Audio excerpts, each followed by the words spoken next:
Dear children, now we will see the different functions of the root system.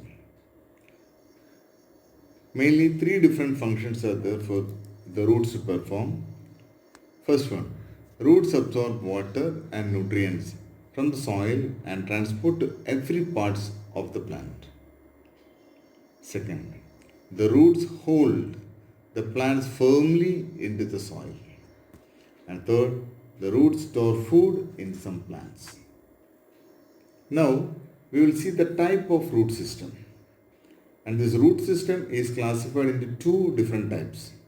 And the first group is called taproot system, and second type is called fibrous root system. Here you can see some examples of grass, this onion, all these are having fibrous roots. And this is an example of a taproot. Now, we will see the difference between taproot system and fibrous root system. Taproot system. It is made up of single primary root from which other roots arise. And in fibrous root system, it is made up of a cluster of roots.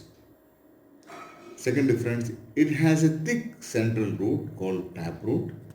And in fibrous root, all the roots are of same thickness. Third is, in taproot, it found in dicot plants, example sunflower, mango, etc. In fibrous root, they found in monocot plants, example onion, grasses, etc. Now, we will see some modifications of the root. The roots in some plants are modified to perform special functions such as storage and support.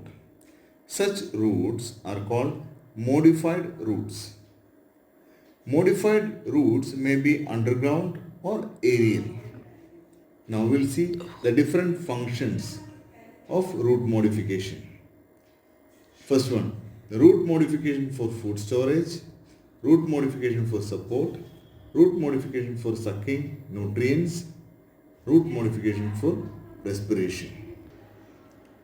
Now we see one by one. Root modification for food storage. In some plants, taproots store food and hence they become swollen. For example, radish, beetroot.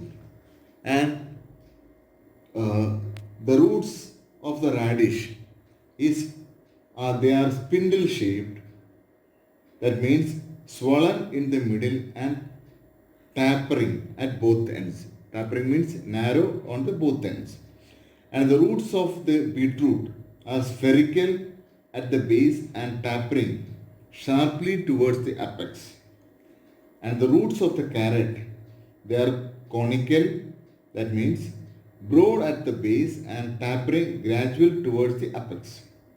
And the roots of the sweet potato are tuberous, that means thick and fleshy with no definite shape. Root modification for support. Some plants need additional support and such plants develop roots on their aerial parts. These roots grow downwards and act as a support organ. And the support organs, they are of three types. First one is called prop root. These roots develop from branches and hang downwards. For example, banyan tree. Second is stilt roots. The plants with weak stems develop extra roots to give strong anchorage.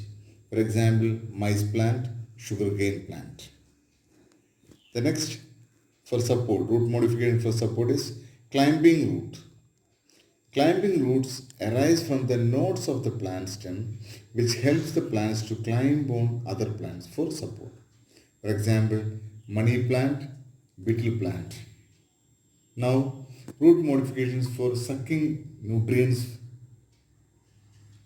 See, they are found in parasitic plants to suck food from host plants. The sucking roots are also called hostoria. For example, cuscuta is an example for this sucking plants having sucking roots. Now, root modifications for respiration. These roots are also known as pneumatophores. These roots project above the mud and have small openings through which air enters.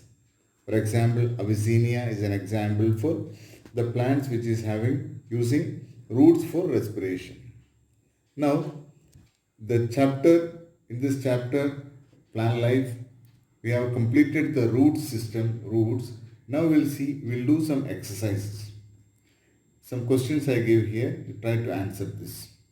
First question, choose the correct option to fill in the blanks.